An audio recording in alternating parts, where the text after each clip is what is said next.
Queridos ouvintes, bem-vindos mais uma vez ao Guardião do Calendário. O barulho parou de uma vez. Não gradualmente, não aos poucos. Parou de uma vez, como se alguém tivesse arrancado o cabo de som do mundo.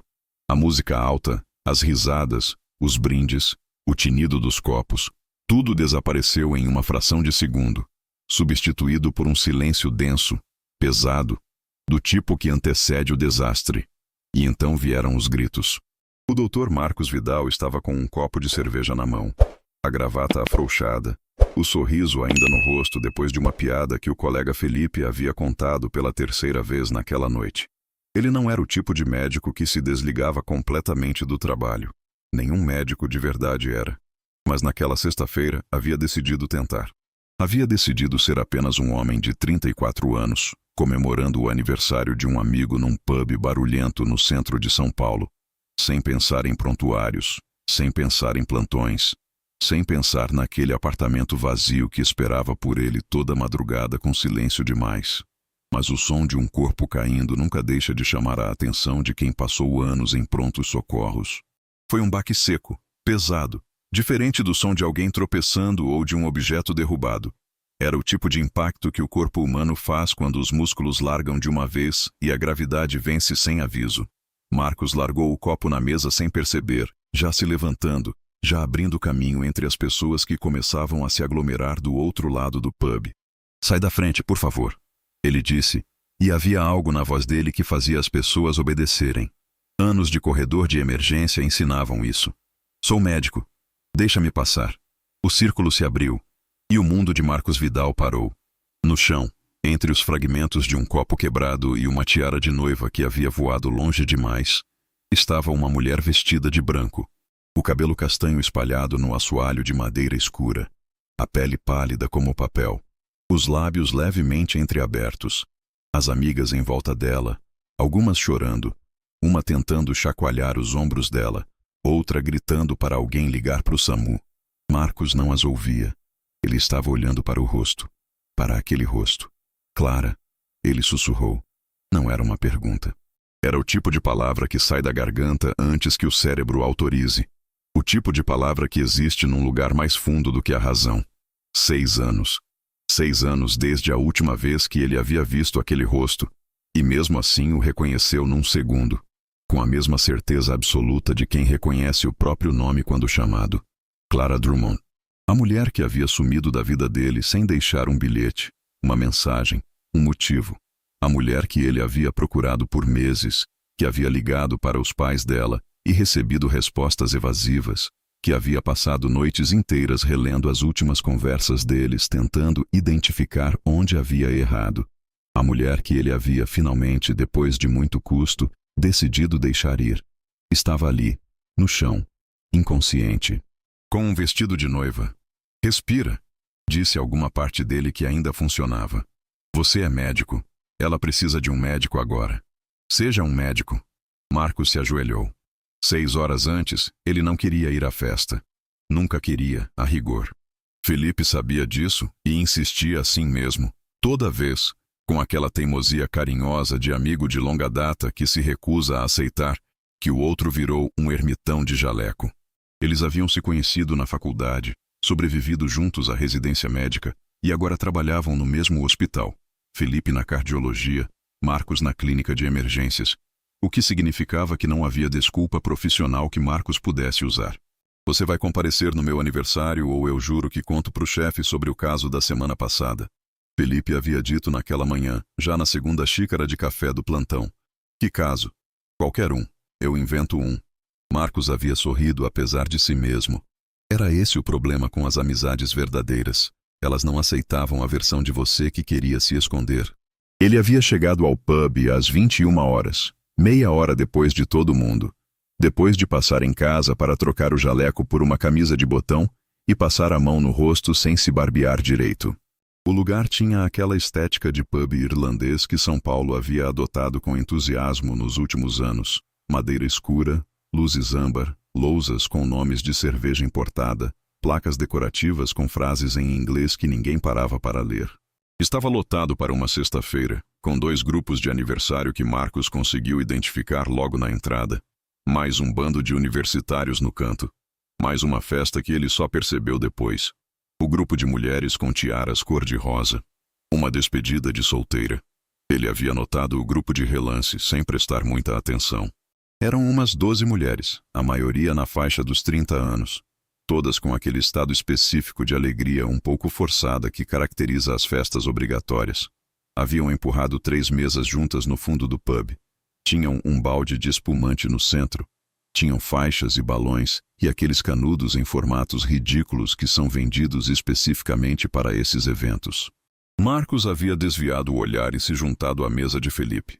Durante as primeiras horas, ele havia conseguido, de fato, desligar um pouco. Bebeu com moderação. Sempre com moderação, hábito antigo, porque o corpo de um médico precisava estar pronto para qualquer chamado. Riu das piadas, ouviu as histórias, deixou que o ruído do pub preenchesse os espaços onde normalmente ficavam os pensamentos que ele preferia não ter. Foi quase às 23 horas que o barulho parou. "Alguém chama o SAMU!"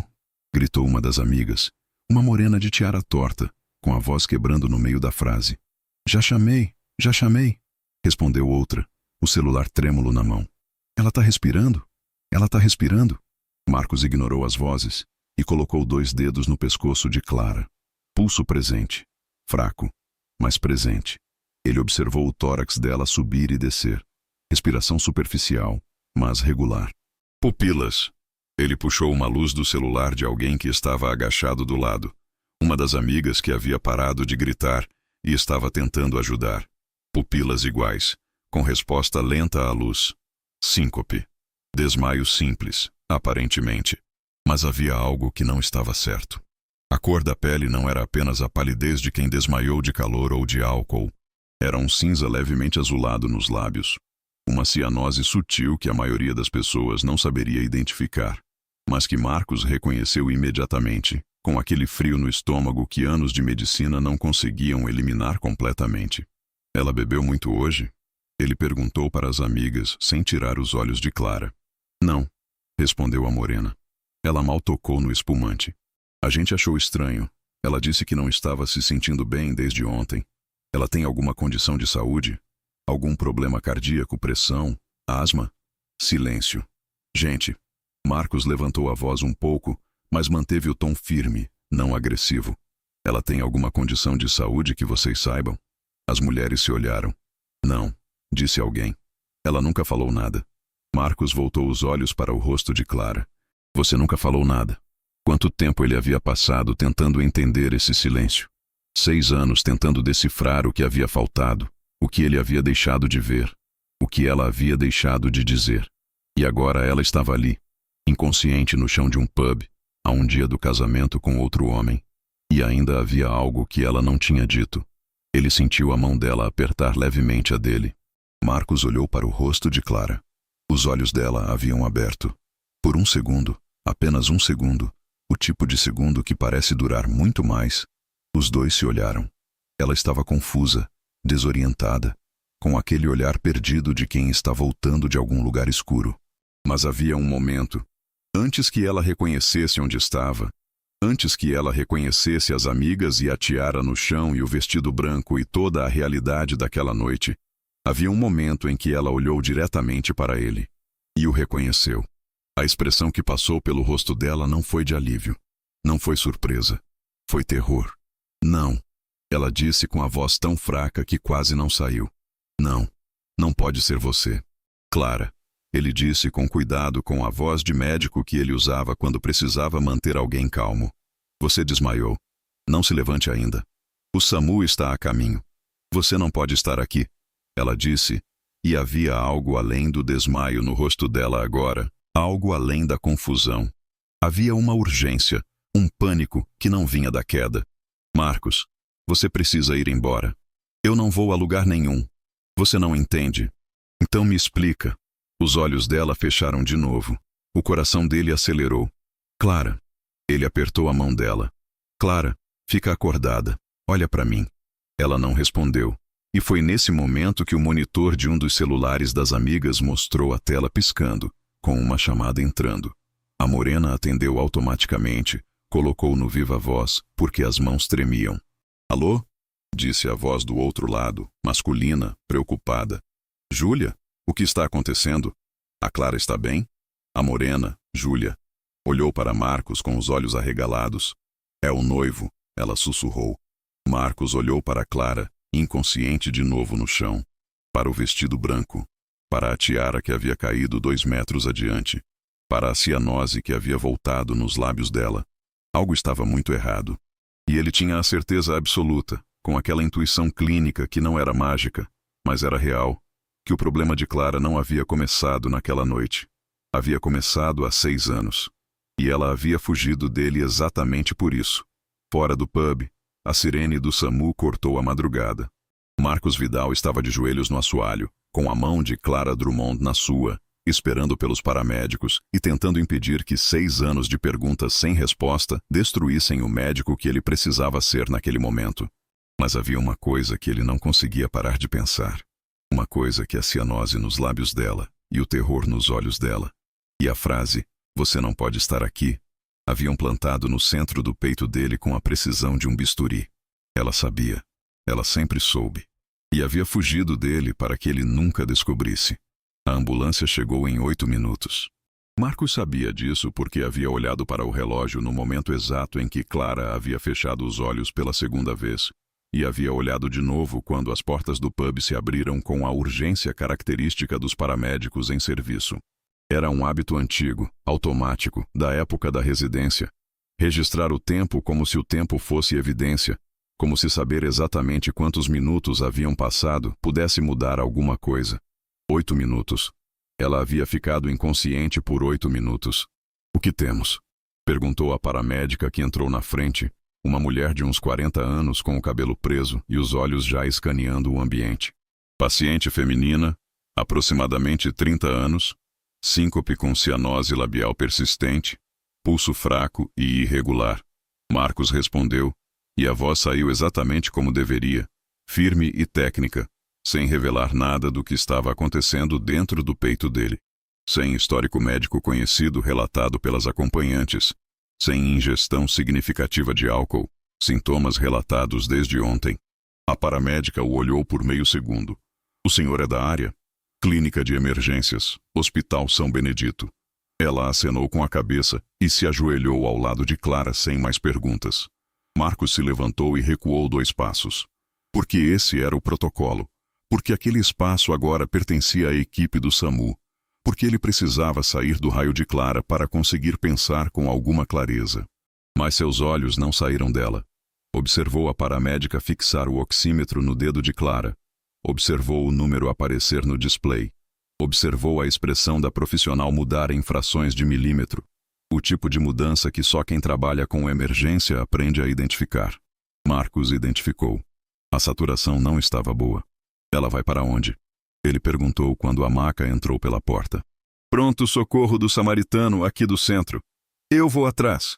A paramédica pausou por um segundo. "O senhor é familiar?" Marcos abriu a boca. Fechou. "O que eu sou?" Pergunta sem resposta fácil. 6 anos atrás ele havia acreditado que era muita coisa. Depois havia passado meses sendo nada. E agora era um médico no chão de um pub, olhando para uma mulher que havia dito, "Você não pode estar aqui", como se a presença dele fosse uma ameaça. "Sou colega médico", ele disse por fim. "Vou atrás como suporte clínico, não como familiar." Era mentira técnica, mas não era mentira inteiramente. 3 horas antes de Clara desmaiar, ela havia estado sentada no banheiro do pub com o celular na mão e o coração na garganta. Não que Marcos soubesse disso naquele momento. Ele só soube depois, muito depois, quando as peças começaram a se encaixar. Mas para entender o que aconteceu naquela noite, é preciso entender o que aconteceu naquele banheiro. Porque foi ali, entre o barulho abafado da festa lá fora e o azulejo frio da parede, que Clara Drummond tomou a decisão errada pela segunda vez na vida. A primeira vez havia sido 6 anos antes. Ela havia chegado ao pub às 20 horas com um sorriso que havia ensaiado na frente do espelho durante 20 minutos. Não era um sorriso falso exatamente.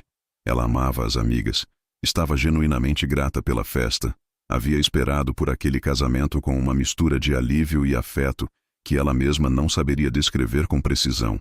Ricardo era um bom homem. Era estável, gentil, previsível de um jeito que ela havia aprendido a valorizar depois de tudo. Mas o corpo não mente. Havia 2 semanas que ela acordava com aquela pressão no peito. Não era ansiedade. Ela conhecia a ansiedade, havia convivido com ela por anos e sabia distinguir a língua que a ansiedade falava. Era outra coisa. Era um peso físico localizado que aparecia quando ela respirava fundo e que às vezes irradiava para o braço esquerdo com uma sutileza que ela havia decidido ignorar, porque não era o momento, porque estava perto do casamento, porque se ela parasse para pensar em tudo que o corpo dela estava tentando dizer, ela nunca conseguiria se levantar da cama. No pub, depois da 2ª taça de espumante que havia bebido mais por obrigação social do que por vontade, a pressão havia piorado. Ela havia pedido licença para as amigas com uma desculpa sobre o calor e havia se trancado no banheiro. Havia aberto o celular. Havia pesquisado os sintomas pela 10ª vez naquele mês. E havia feito o que fazia toda vez que a lista de resultados aparecia na tela.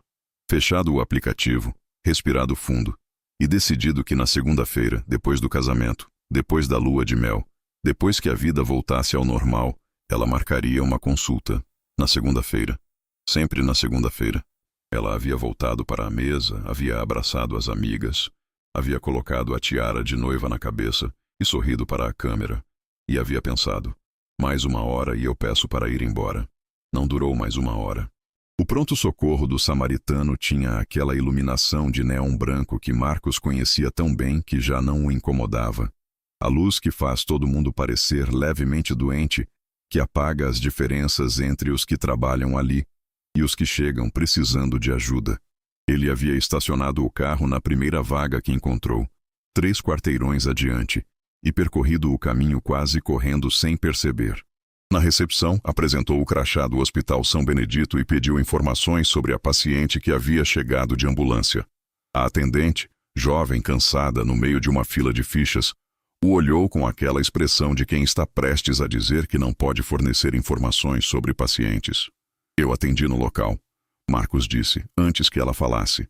Síncope com cianose, saturação comprometida. Preciso passar o histórico para a equipe. Era uma meia-verdade suficientemente técnica para funcionar. A atendente o encaminhou para a ala de emergência.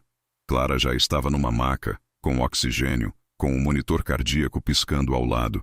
A médica plantonista, uma residente jovem com olheiras fundas, estava do lado dela com um estetoscópio e uma expressão concentrada.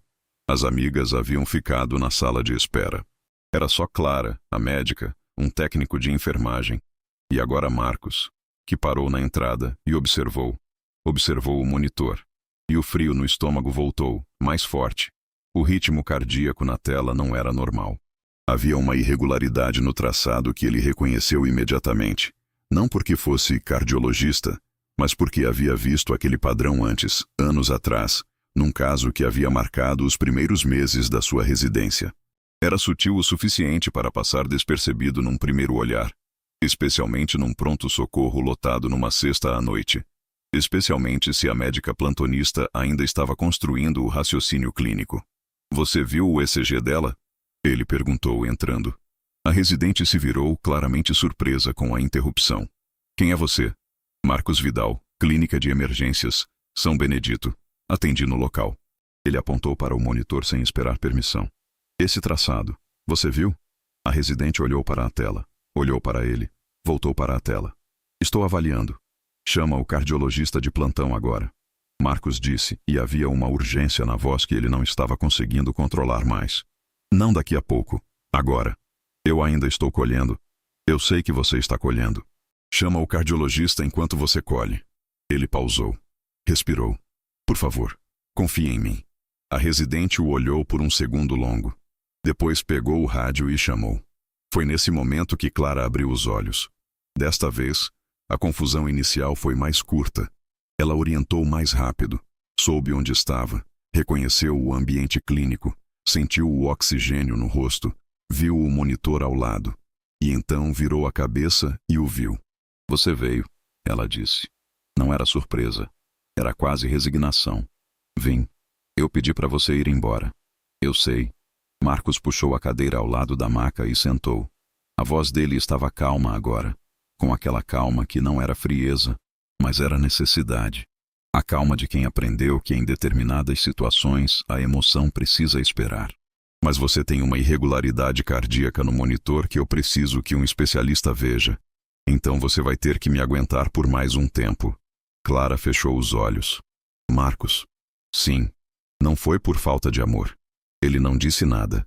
Eu preciso que você saiba disso. Ela continuou, com a voz baixa, cuidadosa, do jeito de quem escolhe cada palavra, sabendo que pode ser a última vez. O que aconteceu entre a gente?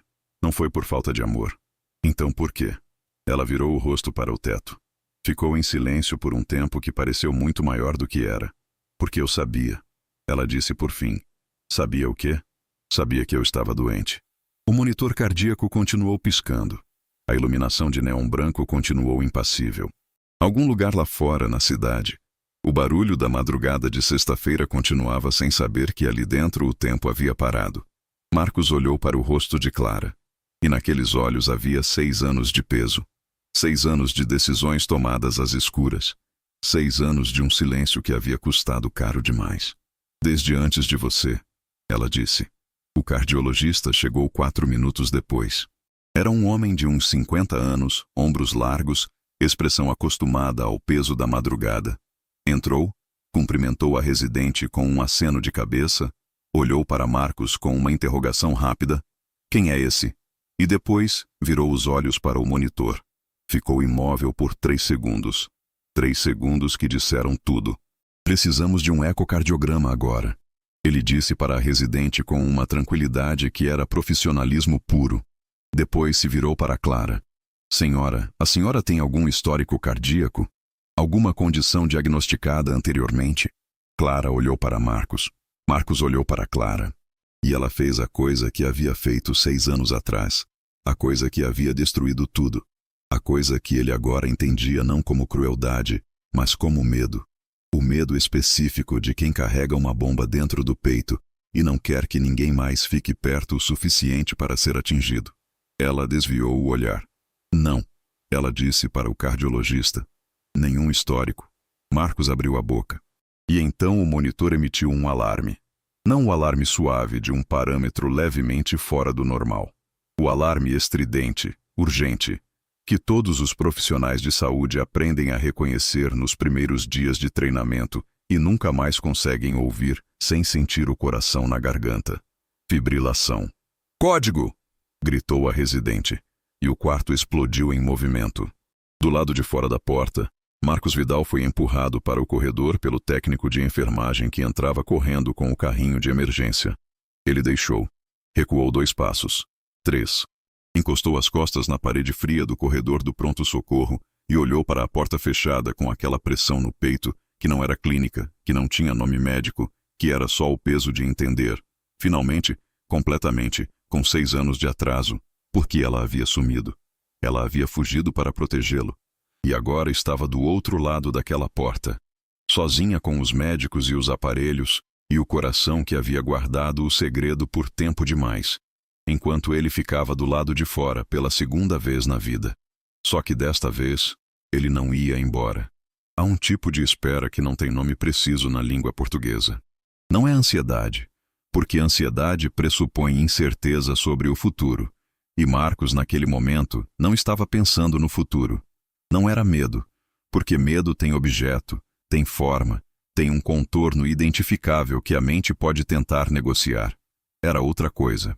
Era a sensação de estar suspenso entre 2 momentos, o antes e o depois, sabendo que o que estava acontecendo do outro lado daquela porta iria dividir o tempo em 2 metades permanentes, e não tendo absolutamente nenhum controle sobre qual seria o resultado. Ele havia ficado dos 2 lados dessa porta durante anos. Havia sido o médico dentro do quarto mais vezes do que conseguia contar. Havia sido a voz calma que explicava o que estava acontecendo. Havia sido as mãos que trabalhavam enquanto as famílias esperavam do lado de fora, com exatamente aquela expressão que ele sabia que tinha agora no rosto. Ser o médico era mais fácil. Ser o médico dava a ilusão de que fazer alguma coisa era o mesmo que ter controle. Do corredor, ele ouvia os sons. Não as palavras. A porta abafava as palavras. Mas os sons. O ritmo frenético dos primeiros minutos de um código, os passos rápidos, o rangido da maca sendo reposicionada, o bip alterado do monitor. Depois, gradualmente, uma mudança de cadência. Os sons ficando menos urgentes. Não silenciosos. Nunca completamente silenciosos. Porque silêncio num código significava a coisa que ele não ia deixar o pensamento formular. Mas diferentes. Mais controlados. 11 minutos depois, a porta abriu. O cardiologista saiu primeiro, com o estetoscópio ainda no pescoço, e uma expressão que Marcos leu instantaneamente, com a fluência de quem passou anos decifrando rostos de colegas em corredores de hospital. Não era a expressão do pior resultado, mas também não era alívio. Era a expressão de alguém que acabou de confirmar o que suspeitava e não estava feliz em ter razão. Ela estabilizou. O cardiologista disse, antes que Marcos precisasse perguntar. Depois fez uma pausa e o olhou com mais atenção. Você realmente atendeu no local? Sim. Então você viu o traçado antes do episódio? Vi. O cardiologista assentiu devagar, com aquele movimento de cabeça que não era concordância, mas era reconhecimento. O reconhecimento de que o médico na frente dele havia identificado algo que a maioria das pessoas teria deixado passar. Cardiomiopatia hipertrófica obstrutiva, ele disse, baixando a voz, com a descrição automática de quem trabalha em lugares onde paredes ouvem. Com base no ecocardiograma de emergência e no traçado, provavelmente não diagnosticada formalmente, ou diagnosticada e não tratada. Vou precisar do histórico completo dela para entender o estágio. Mas o que aconteceu hoje à noite foi uma arritmia grave secundária à condição. Marcos ficou quieto. Cardiomiopatia hipertrófica. Uma condição em que o músculo cardíaco cresce de forma anormal, tornando o coração menos eficiente, criando obstruções no fluxo sanguíneo, gerando arritmias que podem ser silenciosas por anos, e então, num momento de estresse físico ou emocional, se tornarem fatais sem aviso. Condição hereditária. Condição que se manifesta, frequentemente, entre os 20 e os 30 e poucos anos. Desde antes de você, ela havia dito. Ela sabia. Marcos disse, em voz baixa. Não era uma pergunta. O cardiologista o olhou. Isso é algo que você vai precisar perguntar a ela. Eles a haviam transferido para uma sala de observação menor, mais quieta, longe do fluxo principal do pronto-socorro. Quando Marcos entrou, ela estava acordada, com o oxigênio ainda no rosto e os braços conectados a 2 acessos venosos, olhando para o teto com uma expressão que ele havia visto uma vez antes. A expressão de alguém que finalmente parou de correr e está tentando entender como chegou onde chegou. As suas amigas estão na sala de espera, ele disse, parando perto da porta. O Ricardo ligou 2 vezes. A Júlia está segurando o telefone dele. Clara fechou os olhos por um momento. O que você contou para eles? Nada, não é meu lugar. Ela abriu os olhos e o olhou. Havia algo diferente no olhar agora. A defesa havia baixado alguns centímetros. Não completamente, mas o suficiente para deixar aparecer uma exaustão enorme, do tipo que não vem de uma noite mal dormida, mas de anos carregando algo pesado demais para o tamanho dos ombros. Você pode sentar, ela disse. Marcos puxou a cadeira e sentou. Por um tempo, nenhum dos dois falou. Era um silêncio diferente do silêncio de 6 anos atrás. Aquele havia sido cheio de perguntas sem resposta, de mensagens não respondidas, de uma ausência que parecia sem fundo. Este era um silêncio de chegada.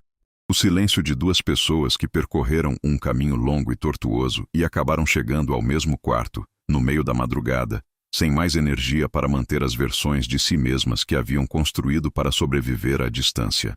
Eu tinha 22 anos quando o médico me disse. Clara começou sem preâmbulo com a voz baixa e regular, do jeito de quem conta uma história que ensaiou, mas nunca contou para ninguém. Minha mãe havia morrido 6 meses antes. Parada cardíaca. 46 anos, sem aviso, no meio de uma tarde de terça-feira. E o cardiologista que cuidou dela durante os últimos dias me chamou depois e disse que havia uma condição, que era hereditária, que eu precisava fazer exames. Marcos não disse nada. Só ouviu. Eu fiz os exames, ela continuou. E o resultado confirmou. Cardiomiopatia hipertrófica, estágio inicial, com risco moderado de arritmia grave. O médico me explicou as opções. Medicação, monitoramento, eventualmente um procedimento se piorasse. Me disse que com acompanhamento adequado eu poderia ter uma vida completamente normal. Mas ela virou o rosto para ele. Mas eu tinha 22 anos e havia acabado de ver a minha mãe morrer da mesma coisa. A voz não tremeu, mas os olhos ficaram brilhantes. E eu entrei em pânico. Não o pânico que grita, o pânico que paralisa. Eu saí do consultório, fui para casa e decidi que se eu não pensasse nisso, se eu não falasse nisso, se eu não deixasse entrar na minha vida de um jeito real, então de alguma forma não seria real. Clara, eu sei. Ela disse antes que ele pudesse continuar. Eu sei como soa. Eu passei anos sabendo como soa, mas na época eu não consegui fazer diferente. Marcos ficou quieto, processando. Quando eu te conheci, ela disse depois de uma pausa, você estava no 3º ano da residência. Ficava falando de medicina o tempo todo. De casos, de diagnósticos, de como a medicina era capaz de explicar tudo. Eu lembro. Eu me apaixonei por você em 3 semanas. Ela disse isso com uma simplicidade que doía. E fiquei com medo em 4. Com medo de mim? Com medo de que você descobrisse? Ela desviou o olhar para o teto de novo. Você era médico. Se eu te contasse, você ia querer que eu fizesse o tratamento certo, que eu segue o protocolo, que eu fosse aos exames. Ia me olhar com olhos de médico. E eu não queria ser uma paciente para você. Eu queria ser só uma pessoa. A sua pessoa. Você poderia ter sido as duas coisas. Eu tinha 25 anos e estava apavorada. Não raciocino assim quando estou apavorada. Marcos olhou para ela, para o rosto que havia memorizado e depois passou anos tentando desmemorizar, para os olhos que agora continham uma verdade que era pequena e enorme ao mesmo tempo, para as mãos que descansavam sobre o lençol branco da maca com os dedos levemente entrelaçados. Um gesto antigo que ele reconheceu do tempo em que conhecia cada gesto dela. E então você foi embora, ele disse. E então eu fui embora. Ela pausou. Você estava ficando sério demais. Eu sentia que você estava construindo um futuro comigo na cabeça. E eu não conseguia deixar você construir algo que podia desabar a qualquer momento. Não queria que você ficasse como eu fiquei quando minha mãe morreu. Isso não era sua decisão. Eu sei. Eu tinha o direito de escolher. Eu sei, ela repetiu. E desta vez a voz foi diferente, menor, mais antiga, carregando o peso de uma culpa que havia assentado fundo ao longo dos anos. Eu sei disso. Demorei para saber, mas sei. Marcos se levantou, caminhou até a janela. Lá fora, São Paulo continuava indiferente. Luzes, movimento. A cidade que não dormia e não sabia, e não precisava saber, que aqui dentro 2 pessoas estavam tentando encontrar as bordas de uma história que havia começado e parado e recomeçado sem avisar. E o Ricardo sabe? Ele perguntou sem virar. Uma pausa longa. Não. Ele virou. Clara. Eu ia contar depois do casamento. Ela disse. E havia uma fragilidade na voz que ele nunca havia ouvido nela antes, porque naqueles anos ela havia sido tantas coisas, mas nunca frágil assim, nunca tão visivelmente partida. Eu ia marcar consulta, ia começar o tratamento, ia contar para ele. Eu prometi para mim mesma que depois do casamento eu ia parar de fugir. Os sintomas pioraram. Há 2 meses. 2 meses, ele repetiu, e não conseguiu segurar completamente o peso que havia nessas 2 palavras. Eu sei como você está me olhando agora. Como? Com olhos de médico. Ele ficou quieto por um momento. Depois voltou para a cadeira, sentou, colocou os cotovelos nos joelhos e olhou para ela de frente. Estou olhando com olhos de alguém que passou 6 anos sem entender o que aconteceu. Ele disse. E que agora entende. E isso não torna mais fácil, mas torna diferente. Ele pausou. E sim, também com olhos de médico. Porque a situação exige os 2. Clara o olhou por um longo momento. Você ficou bravo com a situação toda? Ela perguntou. E havia algo quase infantil na pergunta. Algo que soou como a versão de 25 anos dela fazendo a mesma pergunta que havia tido medo de fazer na época. Incrivelmente, ele disse. Estou processando. Ela fez um som que era quase um riso. Fraco, cansado, mas real. Foi nesse momento que a porta se abriu. Não a residente, não o cardiologista. Era um homem de uns 35 anos, cabelo escuro, terno levemente amassado, com os olhos avermelhados de quem recebeu uma ligação ruim, e veio correndo sem parar para pensar no caminho. Ele entrou com aquela pressa específica de quem está com medo e está tentando disfarçar, e os olhos foram direto para Clara na maca com uma mistura de alívio e terror, que Marcos reconheceu sem precisar de apresentação. O noivo. Ricardo parou quando viu Marcos. Os três ficaram imóveis por um segundo que durou mais do que deveria. Quem é você? Ricardo perguntou, não com agressividade, mas com aquela confusão direta de quem faz a pergunta mais óbvia, porque o cérebro ainda está tentando montar o quadro completo. Marcos abriu a boca para responder. E Clara falou primeiro. É o médico que atendeu no local. Ela disse. A voz estava calma, controlada. Ele veio acompanhar o caso. Marcos olhou para ela. Ela não devolveu o olhar.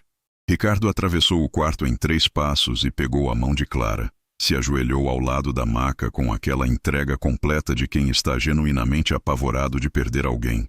E Marcos viu naquele gesto tudo o que precisava ver sobre o que aquele homem sentia pela mulher que estava deitada ali. O que aconteceu? Ricardo perguntou para Clara com a voz baixa, apenas para ela. O que você tem? Eles não me disseram nada ainda. Clara olhou para o noivo. Depois olhou para Marcos. E Marcos viu no rosto dela a mesma coisa que havia visto 6 anos atrás. Aquele instante exato antes da decisão, aquele ponto de equilíbrio instável entre a verdade e o silêncio, onde tudo ainda podia ir em qualquer direção. Só que desta vez havia uma diferença.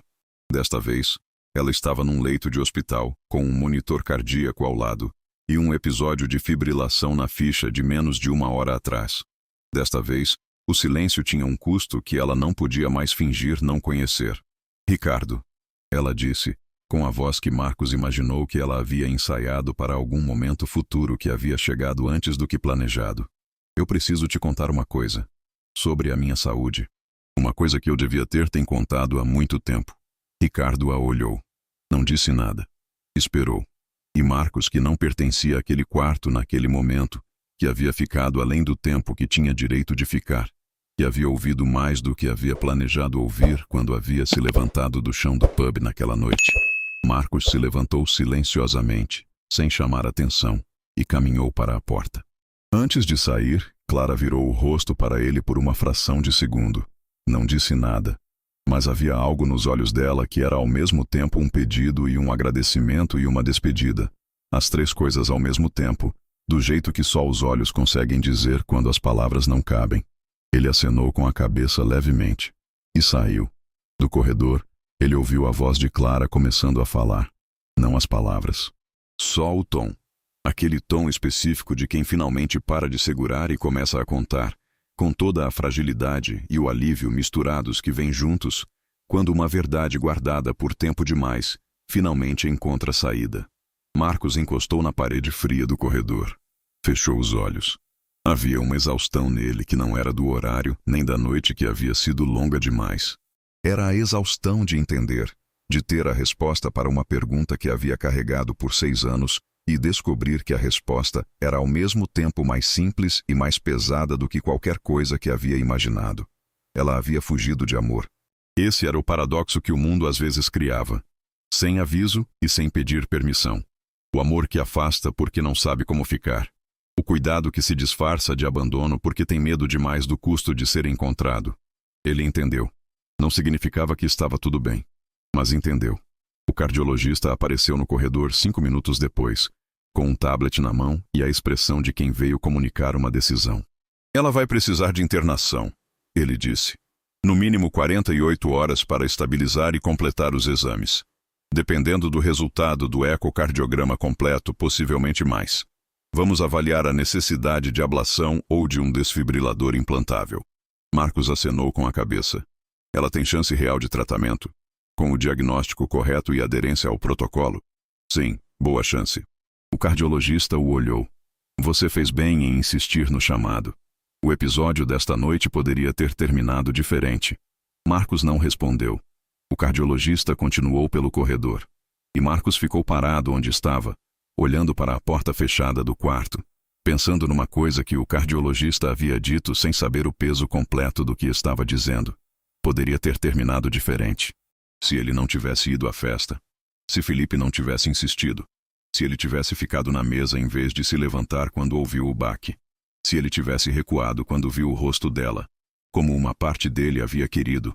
Como o instinto de autopreservação havia sugerido nos primeiros segundos. Havia uma palavra para esse tipo de coincidência. Uma palavra que o dia de São Patrício, com toda a sua simbologia de sorte e destino, e coisas que chegam na hora certa pela razão errada, parecia ter escolhido para aquela noite específica. Mas Marcos Vidal não acreditava em sorte. Acreditava em medicina, em tempo, em decisões tomadas segundo a segundo.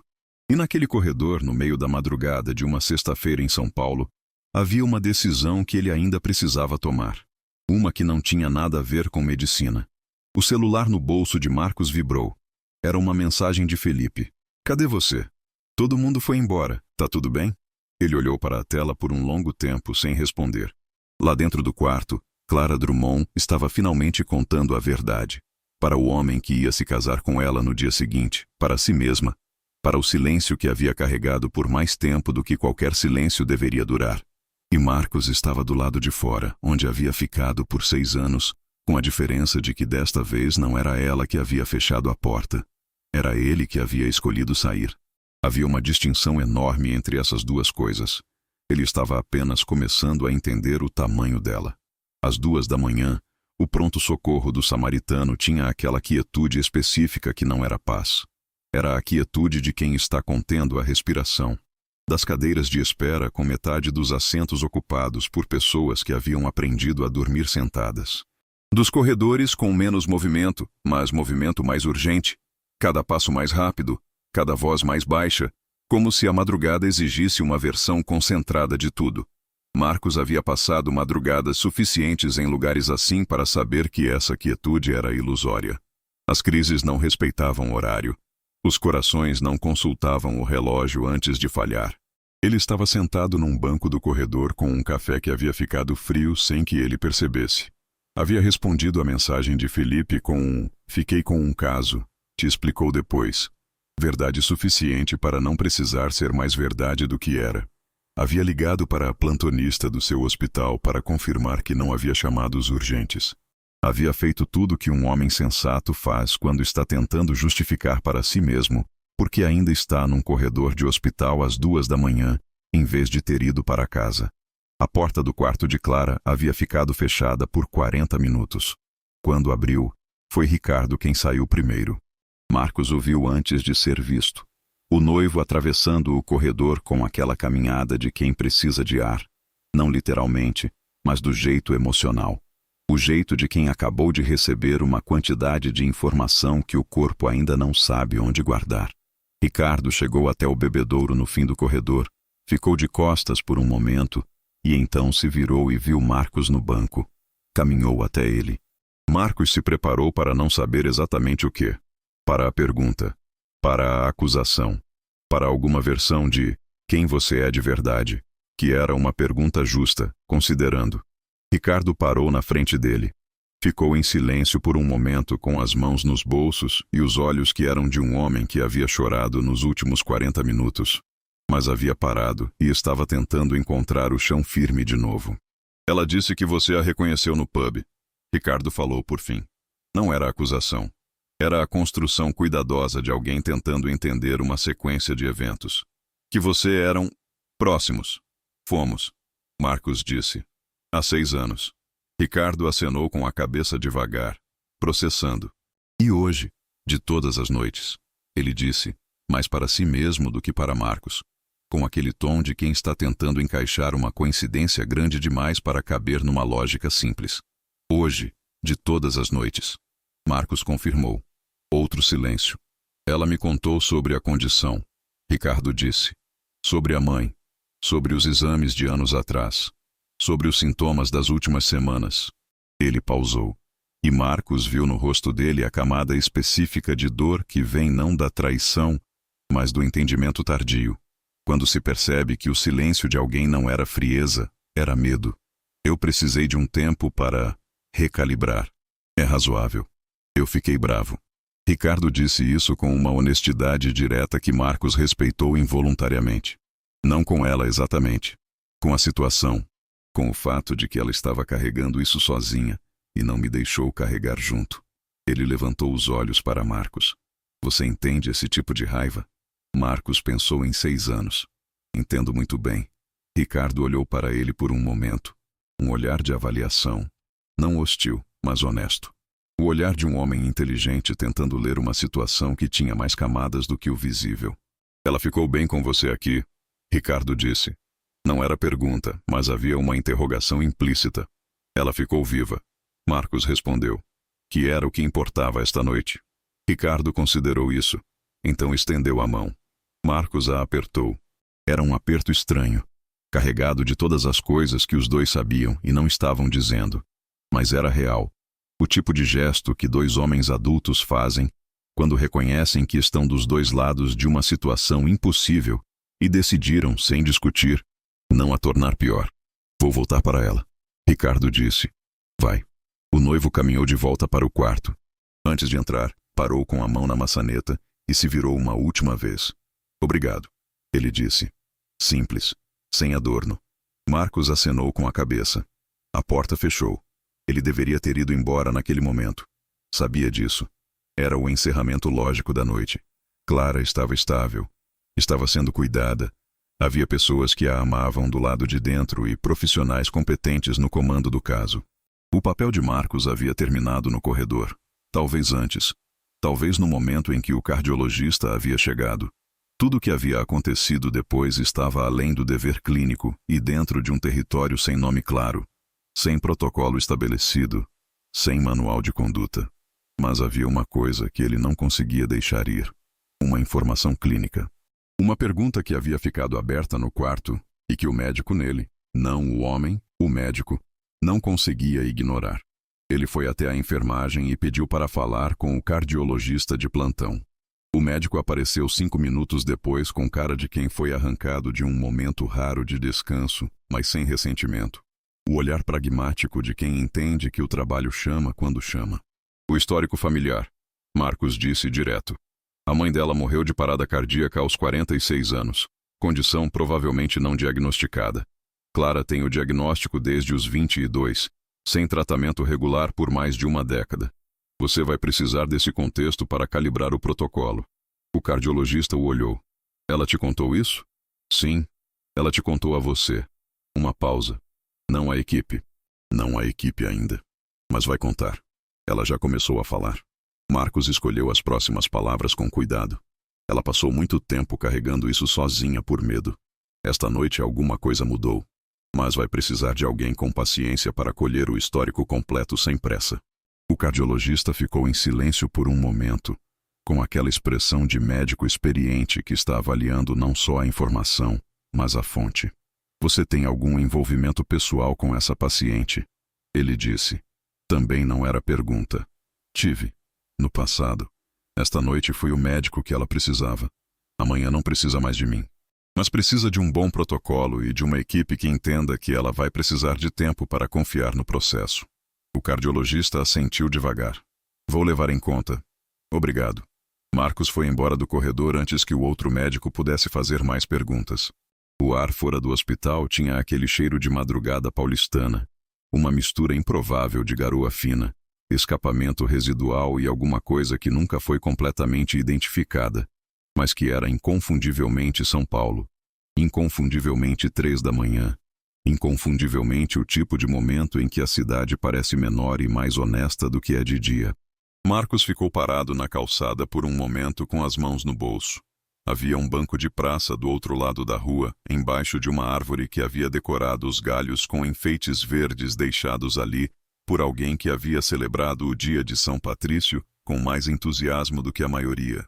Fitinhas verdes, um trevo de papel plastificado, um balão murchando lentamente contra o galho mais baixo. Ele cruzou a rua e sentou. Não estava com vontade de ligar o carro. Não estava com vontade do apartamento silencioso. Estava com vontade, descobriu, de ficar exatamente ali por um momento, num banco de calçada, às 3 da manhã, num dia de São Patrício que havia começado como qualquer outro e havia se tornado outra coisa completamente, tentando organizar dentro do peito uma mistura de sentimentos que não tinha hierarquia clara ainda. Havia a exaustão. Isso era simples. Havia o alívio de que Clara estava viva e estável. Isso também era simples, ou pelo menos deveria ser. E havia uma coisa que não era simples, que não tinha sido simples desde o momento em que ele havia se ajoelhado no chão do pub e reconhecido aquele rosto. Uma coisa que havia ficado em suspensão durante toda a noite enquanto a emergência exigia atenção. E agora, no silêncio da calçada, descia devagar como a garoa, cobrindo tudo com uma camada fina e persistente. Ela havia fugido de amor. Ele havia passado 6 anos construindo uma explicação para o abandono. Uma explicação que o culpava, que o absolvia, que o culpava de novo, que revisava cada conversa, cada gesto, cada silêncio anterior ao desaparecimento. Havia chegado a conclusões diferentes em noites diferentes, nenhuma delas completa, todas elas carregando aquele resíduo de pergunta que não fecha. E a verdade havia sido outra coisa. A verdade havia sido uma jovem de 25 anos que estava apavorada de morrer, e ainda mais apavorada de fazer alguém amá-la, e depois ter que assistir esse alguém sofrer sua perda. A verdade havia sido uma lógica torta, feita de medo e de um amor que não havia sabido se expressar de outra forma que não fosse a própria ausência. Essa verdade não tornava os 6 anos mais curtos, não desfazia as noites em que ele havia procurado defeitos em si mesmo para explicar o inexplicável, não devolvia o tempo, não simplificava o fato de que ela estava, agora, prometida a outro homem, num quarto de hospital, com uma vida que havia construído a partir do ponto em que havia decidido que a vida dele não era onde ela podia ficar, mas tornava tudo diferente, mais humano, talvez, menos como uma ferida e mais como uma cicatriz, algo que havia doído de verdade, que havia deixado marca, mas que pertencia ao corpo de uma forma que não era mais emergência. O celular vibrou. Número desconhecido. Ele atendeu por reflexo. Dr. Vidal. Era uma voz feminina. Ele demorou 1 segundo para identificar. A paramédica, a que havia chegado primeiro no pub. Sim. Me desculpe ligar tão tarde. Eu peguei o seu contato com a recepção. Espero que não se importe. Uma pausa. Eu queria só confirmar que a paciente está bem. Acompanhei o caso até a transferência e fiquei curiosa. Está estável, ele disse. Cardiomiopatia hipertrófica. Vai precisar de tratamento, mas tem prognóstico bom com protocolo adequado. Ainda bem. Outra pausa, levemente diferente. O senhor ficou o tempo todo. Não era acusação, era observação, do jeito direto de quem trabalha em emergências e aprendeu a ler situações sem rodeios. Fiquei. Ele confirmou. Familiar? Não. Ah. Um silêncio breve. Entendo. Ele achou que ela ia desligar, mas ela continuou. Na minha experiência, ela disse com aquele tom de quem não costuma filosofar, mas está fazendo uma exceção. Quando um médico fica no corredor de um hospital a noite toda por alguém que não é paciente dele e não é familiar, é porque é uma história que ainda não terminou. Marcos ficou olhando para o balão verde murchando no galho da árvore. Boa noite, doutora, ele disse. Ela desligou com um som que era quase um sorriso. Às 4 da manhã, o celular vibrou de novo. Desta vez, era uma mensagem. Número do hospital. Não o número geral, um ramal interno que ele não reconheceu de imediato. Estou acordada. Sala 14. Se você ainda estiver por aqui, pode entrar. Marcos ficou olhando para a mensagem por um longo tempo. Depois se levantou do banco, cruzou a rua e entrou de volta no hospital. Clara estava sentada na maca quando ele entrou, com o encosto reclinado para cima, o oxigênio retirado, mas o monitor ainda ligado. Ricardo não estava. Havia saído, ela explicaria depois, para avisar a família dela que estava internada, para reorganizar os próximos dias, para fazer as ligações que precisavam ser feitas quando uma véspera de casamento se transforma em outra coisa completamente. Ela parecia menor do que quando ele havia saído. Não fisicamente. Era a mesma Clara, o mesmo rosto, a mesma postura de quem nunca completamente largou a guarda. Era menor no sentido de aliviada.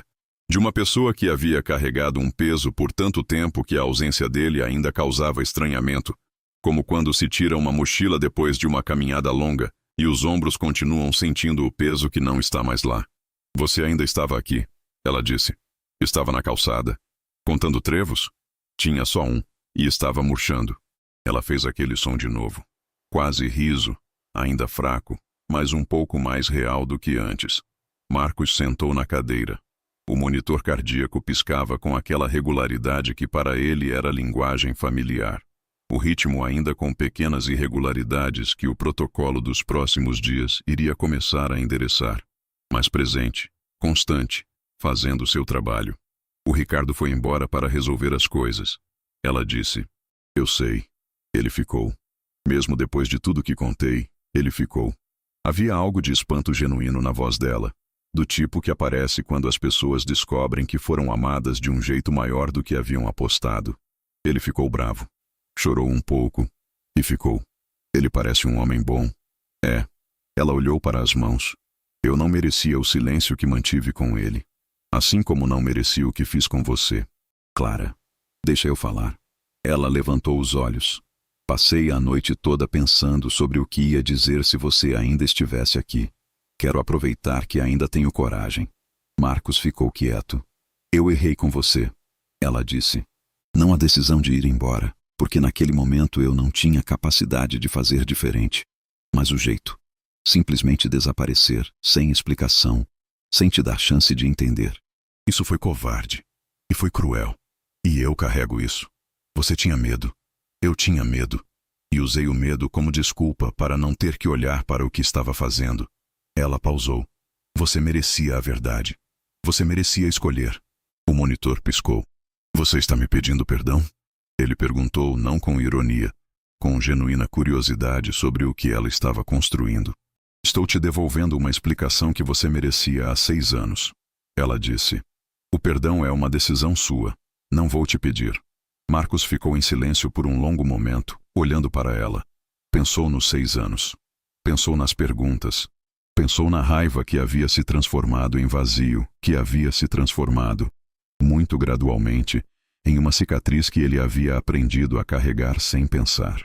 Pensou na noite que havia sido, no baque do corpo no assoalho do pub, no rosto que havia reconhecido antes que o cérebro processasse, na cianose nos lábios e no alarme do monitor, e no corredor onde havia ficado de costas, encostado na parede fria, enquanto os médicos faziam o trabalho que precisava ser feito. Pensou numa coisa que a paramédica havia dito, uma história que ainda não terminou. Eu entendo, ele disse por fim. Não significa que foi fácil, mas entendo. Clara fechou os olhos por um momento. Quando os abriu, havia algo diferente. Não alívio exatamente, mas aquela expressão específica de quem estava esperando uma sentença há muito tempo, e acabou de descobrir que a sentença era mais gentil do que havia merecido. Você vai ficar bem, ele disse. E era as duas coisas ao mesmo tempo. Avaliação clínica e declaração de algo maior. O tratamento existe. O diagnóstico está feito. É tarde, mas não é tarde demais. Os médicos disseram a mesma coisa. Desta vez você vai ouvir? Ela o olhou. Desta vez eu vou ouvir. O monitor cardíaco continuou seu ritmo imperfeito, mas persistente. Lá fora, São Paulo começava a clarear nos contornos.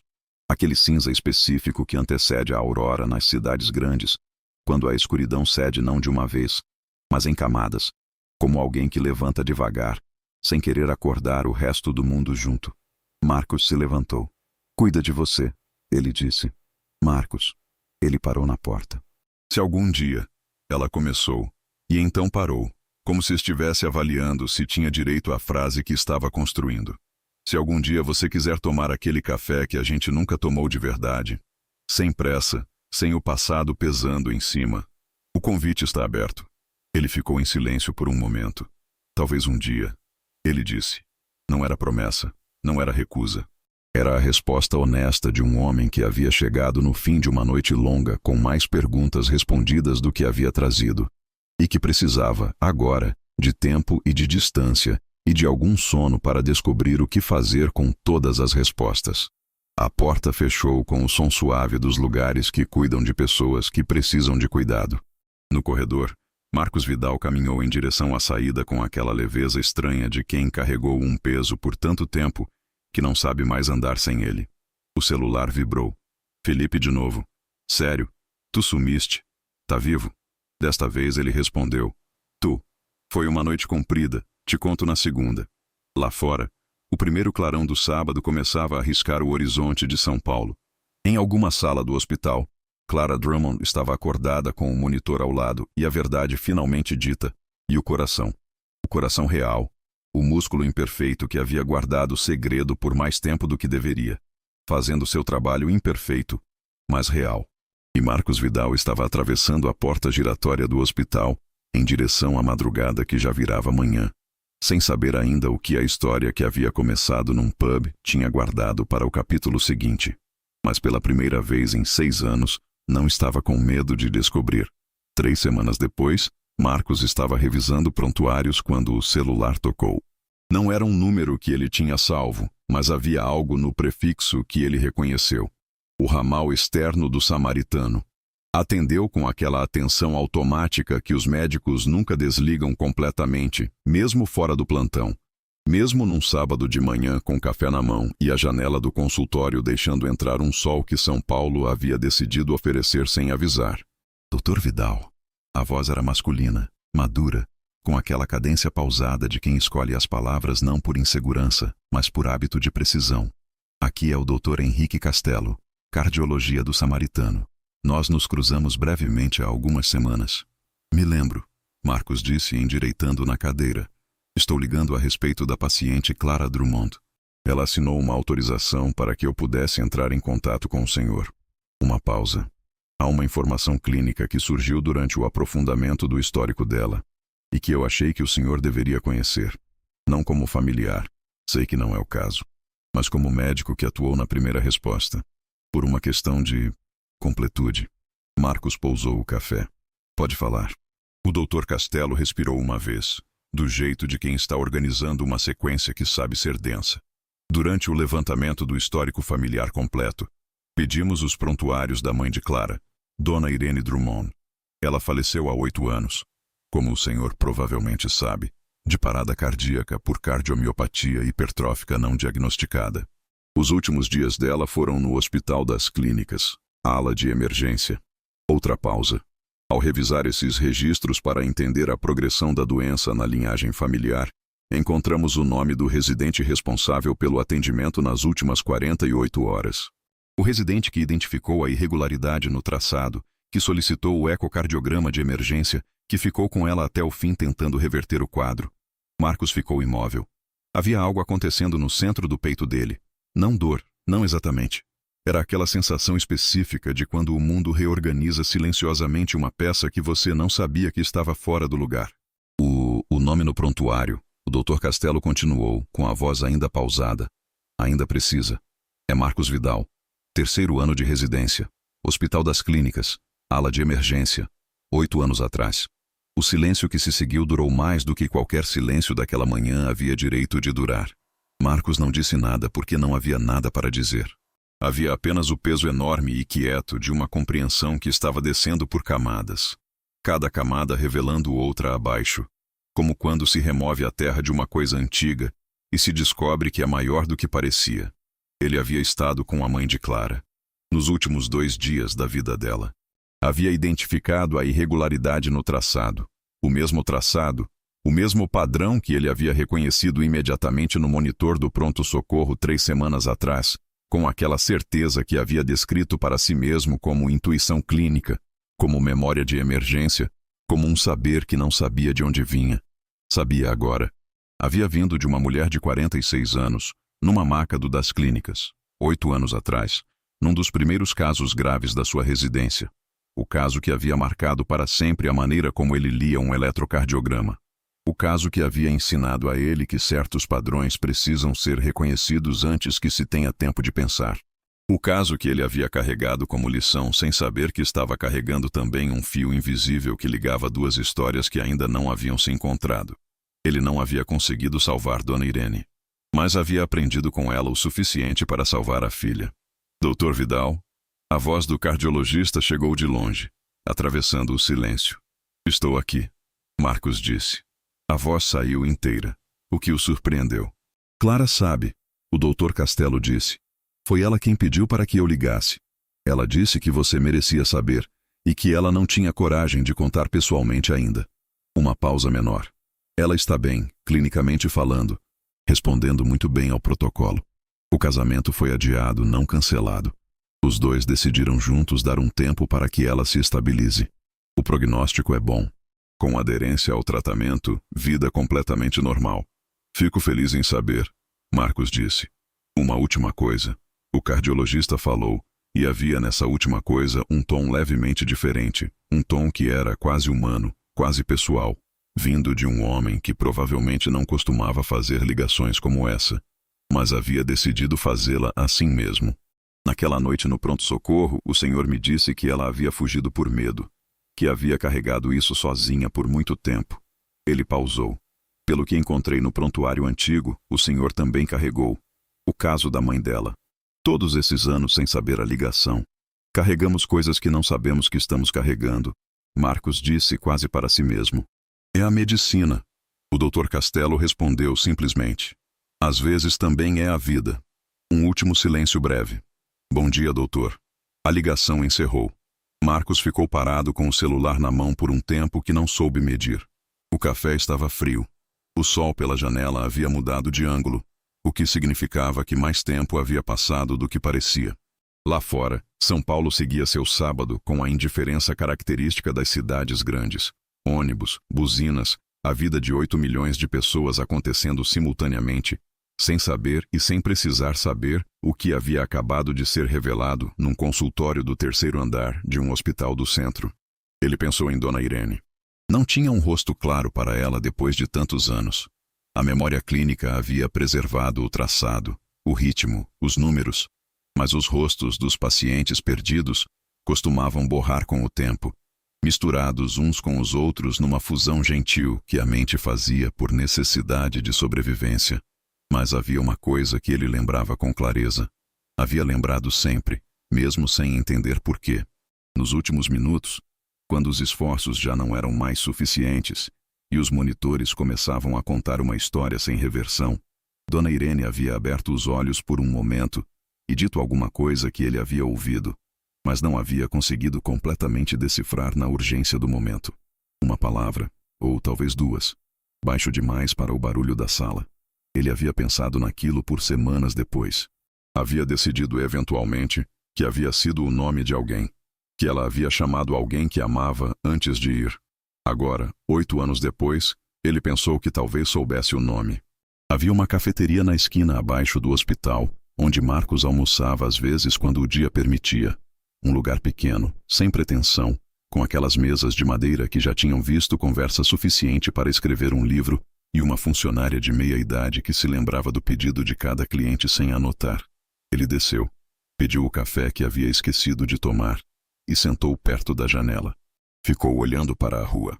Havia uma coisa que a medicina ensinava, não nos livros, não nas aulas, mas nas madrugadas e nas perdas, e nos corredores onde se ficava encostado na parede tentando fazer a transição de volta para o mundo que continuava girando enquanto o seu havia parado. Uma coisa que levava anos para aprender de verdade e que cada médico aprendia de um jeito diferente, mas chegava sempre na mesma conclusão. O corpo guarda tudo. As decisões que não foram tomadas, os medos que não foram ditos, os amores que não tiveram coragem de ser inteiros. O corpo guarda tudo isso com uma fidelidade que a mente não consegue.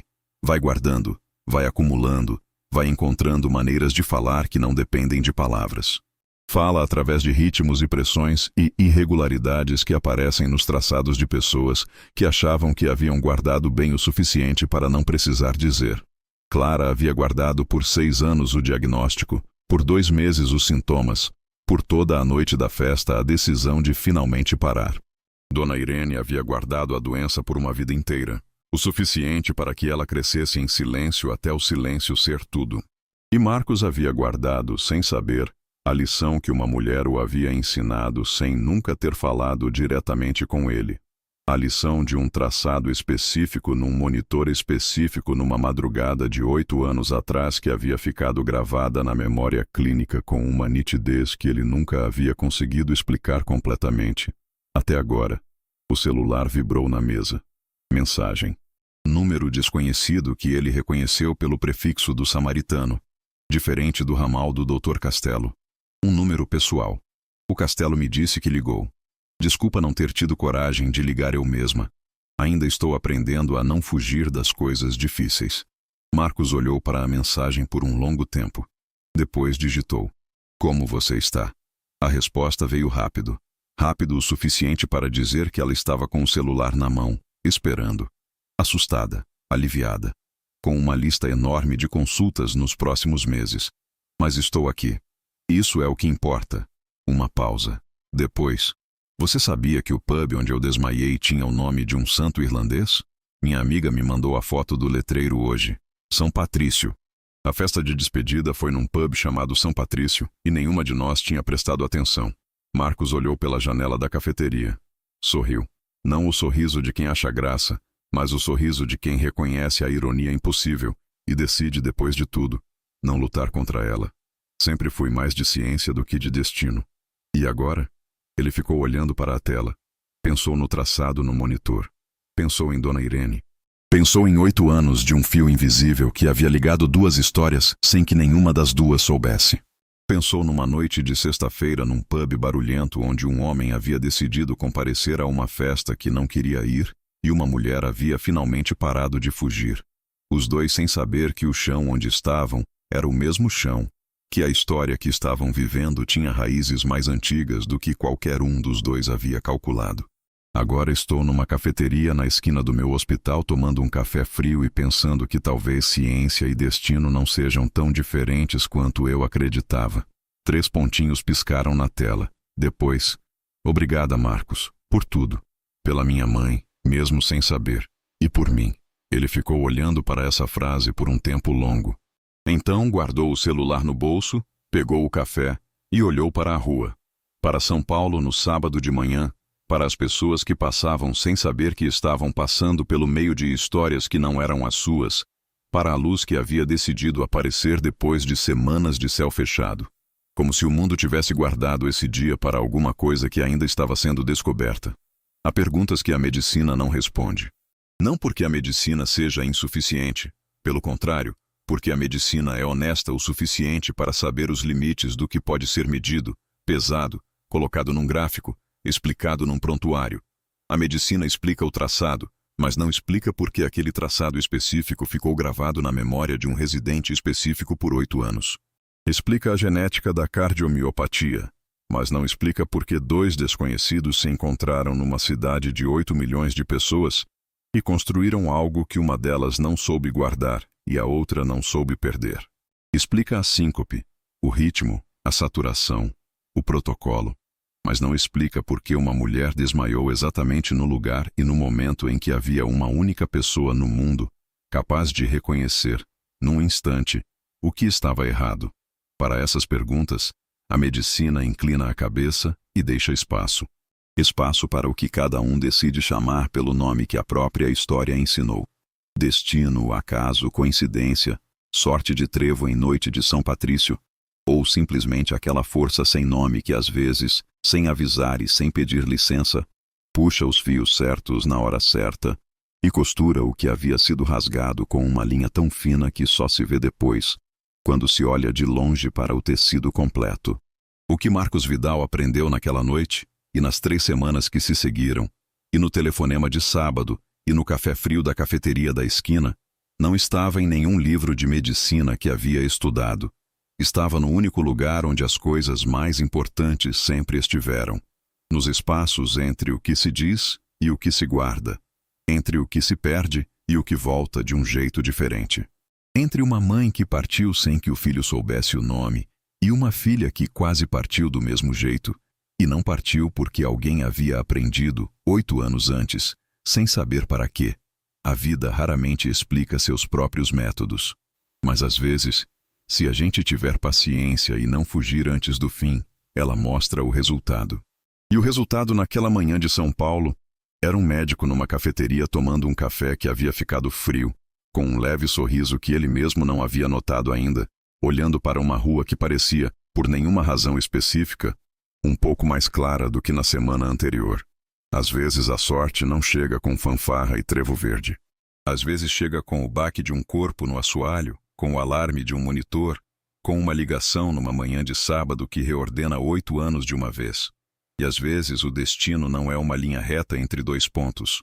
É um círculo lento que levou tempo demais para fechar, e que só faz sentido completo quando você está do lado de fora, olhando para ele inteiro.